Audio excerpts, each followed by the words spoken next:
안녕하세요. 한류 신과 해외 반응을 소개하는 한류 클래스 TV입니다. 인도에서 요즘 K-드라마 열풍이 거세긴 한가 봅니다. 인도 언론에서 K-드라마를 배워야 한다는 자성의 목소리가 자주 나옵니다. 인도에서 요즘 K-드라마 열풍이 거세긴 한가 봅니다. 인도 언론에서 K-드라마를 배워야 한다는 자성의 목소리가 자주 나옵니다. 이런 기사를 보면 문화의 힘이 14억 중국인에게 한알령에도 몰래 훔쳐보게 만드는 굴욕을 주더니 이젠 14억 인도인들을 열광하게 만드는 엄청난 힘을 가지고 있다는 것을 간접적으로 느끼게 합니다. 기사가 길어서 바로 살펴보겠습니다. 생사의 순간에 간절한 마음으로 소원을 빌어라. 가요한 마음을 가진 신이 그 소원을 들어줄지도 모른다. K-드라마 도깨비의 대사에 우리는 몇 초 만에 우리의 사고 과정 전체를 바꾼 것처럼 이 대사에 빠져버렸습니다. 하지만 인도 드라마 나에겐 6화에서 들어라, 시간을 거슬러 올라가면 결코 길을 잃지 않을 것이다. 너는 너의 몸을 사랑하고 나는 너의 몸을 사랑한다. 대부분의 사람들은 자신의 행동이 옳다고 믿지만 대부분의 사람들은 자신의 행동이 옳다고 믿지 않는다라는 어이없는 대사가 나옵니다. 물론 드라마의 장르가 다릅니다. 우리는 비교하지 않을 겁니다. 하지만 우리가 논의할 수 있는 것은 판타지아 허구를 즐기는 시청자와 지나치게 현실에서 스트레스를 받는 시청자로서 우리가 어떻게 대사를 받아들이느냐는 것입니다. 신, 초자연적 영역, 하이브리드, 천사 또는 악마의 미지의 세계에 대한 우리의 집착은 새로운 것이 아닙니다. 사실 이것으로 음모론자와 공포 이야기 창작자들이 먹고 사는 것입니다. 그동안 오래된 이야기야 판타지를 인도 우화책에서는 인간이 아니지만 우리 사이에 살 수 있는 요물과 생물을 능숙하게 기록했습니다. 따라서 900년 된 신이 도깨비 신부이자 귀신을 볼 수 있는 평범한 한국 소녀와 사랑에 빠지는 이야기에는 특별한 새로운 것이 없습니다. 또는 요괴로부터 세상을 지키면서 1000년 넘게 연인의 환생을 기다려온 구미호의 이야기도 마찬가지입니다. 드라마가 한국어로 진행되는 동안 힌디어 자막을 빨리 읽어야 하는 어려움에도 이 한국 드라마의 매력에서 빠져나올 수가 없었습니다. 우리는 최신 인도 판타지 드라마에서 주연이 지파리로 변하고 남자가 들소로 변하는 것을 보는 것은 여전히 신선해 보일 수 있지만 불행히도 엄마가 전화로 지파리로 변한 남자의 드라마를 말하는 것을 우연히 듣고 나서는 그 드라마를 봤지만 몰입할 수가 없었습니다. 그 이후로 이 드라마는 사람들 사이에서 조롱의 주제가 되었습니다. 그렇다면 우리의 판타지 드라마를 비난하면서도 한국 드라마가 서술하는 환상의 이야기를 우리가 몰입하고 열광하고 맹신하게 만드는 것은 무엇일까요? 우리의 마음이 너무 커서 외국인, 외국 문화, 외국 브랜드를 항상 두 팔 벌려 환영하는 걸까요? 아니면 우리는 인도적이지 않는 모든 것에 집착하는 걸까요? 40년 역사의 우리 드라마 산업보다 스토리텔링을 더 잘 쓰고 표현하고 연출하는 한국 배우와 감독들 때문일까요? 아니면 VFX, CGI, AI가 우리 인도보다 한국이 더 좋은 기술을 가지고 있기 때문일까요? 많은 한국 드라마는 신화 속 생물, 신, 유령, 시간여행 등 초자연적 개념을 소프트 테마로 삼고 있습니다. 그러나 이들의 인기 판타지 작품 대부분은 도깨비나 구미호 설화와 같은 기존의 신화와 민간 설화를 바탕으로 하고 있습니다. 이미 집집마다 전해지는 전설을 바탕으로 이야기를 만드는 것이 더 간단하고 효과적입니다.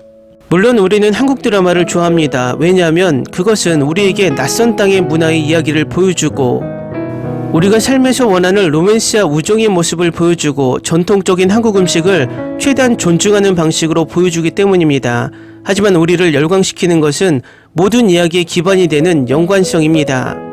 우리 1일 연속극 속에 요괴, 독수리, 고릴라, 몽구스, 마두마키가 등장해도 한국 판타지와 같이 열광하는 일은 일어나지 않습니다. 인도 드라마에서 사용되는 CGI 역시 실망스럽기는 하지만 우리는 공감할 수 있다고 당연하게 여기는 순간을 볼 수 없기 때문입니다. G세대 절반 이상이 소셜미디어에서 관련성을 강력한 도구로 사용하고 있기 때문에 그 기술을 이용해 돈을 벌고 있습니다. 만약 인도의 유수의 제작자들이 지금처럼 시청자들을 실망시킨다면 우리의 젊은 세대들은 소셜미디어의 위력으로 등을 돌리게 될 것입니다. 물론 한국 드라마의 인재들에게 하룻밤 사이에 일어난 일이 아닙니다. 글로벌 브랜드가 되기까지 수십 년 동안 도전, 실패, 진화가 필요했습니다. 하지만 인도 또한 열렬한 글로벌 팬부터 접근성까지 아주 오랫동안 모든 것을 갖추고 있었습니다. 이것이 바로 우리가 한국 제작자들의 그동안의 노력을 거울 삼아 우리 자신을 위해 더 열심히 일해야 할 때인 이유입니다. 한국 드라마를 통해 시청자가 원하는 것이 무엇인지 엿볼 수 있게 함으로써 배우와 창작자는 여러분의 마음과 관심, 시간을 확보할 뿐만 아니라 한국은 글로벌 비즈니스도 확보하고 있습니다. 2024년 지금도 방탄소년단, 블랙핑크 같은 밴드와 함께 한국 배우들도 거대한 글로벌 브랜드로 성장했습니다. 한국기억평판연구소는 2024년 5월 29일부터 6월 29일까지 수집된 수많은 드라마, 영화, OTT 출연배우 브랜드 평판 빅데이터를 활용해 한국 배우 100명의 브랜드 평판을 분석해 순위를 매겼습니다. 한국 배우 브랜드 평판 탑5는 변우석, 김혜윤, 김수현, 김지원, 천우희가 차지했습니다. 한국 드라마 히트 공식을 찾아보면 매력적인 캐스트, 자기치유적 플롯, 사려깊고 완벽한 남자 주인공, 가벼운 로맨스, 여성 중심, 인생 교훈, 현명한 조언, 씁쓸하면서도 건전하고 낭만적이지 않는 관계, 맛있는 음식, 직장 문화를 드라마 속에 잘 녹여내고 있습니다. 지금까지 한국 드라마에는 이 공식이 잘 작동되고 있습니다. 하지만 판타지 드라마는 유난히 성공을 거두고 있습니다. 미드 슈퍼내추럴과 같은 드라마를 본 사람이라면 이것이 한국 드라마에만 국한되지 않는다는데 동의할 것입니다.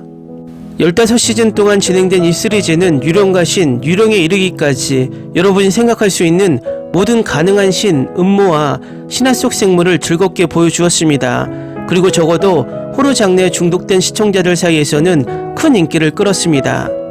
그렇습니다. 판타지가 점점 현실화되는 세상에서 전설은 매력적입니다. 그 매력을 한국 드라마가 전 세계에서 지금 가장 잘 표현하고 있다는 것입니다. 과거 인도 영화에 부흥기가 있었지만 잠깐 반짝이다 요즘은 대부분의 연예 산업이 침체기로 빠져들고 있지만 한국 드라마의 열풍은 1990년대 후반부터 2024년 현재까지 이어지고 있습니다. 이것은 바로 한국 드라마의 제작진과 배우들이 계속해서 진화를 해왔기 때문이고 그 진화는 한국 판타지를 인도 시청자들이 열광하게 만드는 힘이 된 것입니다. 인도 제작자들은 한국 제작자들의 열정을 배워야 합니다.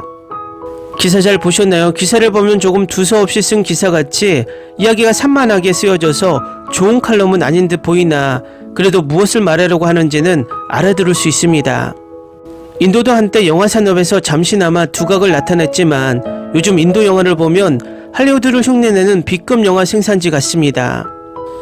영화의 수준을 보면 드라마의 수준이 어느 정도인지 간접적으로 알 수 있습니다. 아마도 인도도 중국처럼 인구가 많다 보니 어느 정도 흉내만 내도 보는 시청자는 본다라는 마음으로 드라마 영화를 대량으로 찍어내는 듯 보입니다. 이 기사에서는 인도가 한국을 배워야 한다고 말하지만 제 개인적인 생각은 우리가 인도의 실패를 반면교사 삼아야 한다고 생각이 됩니다.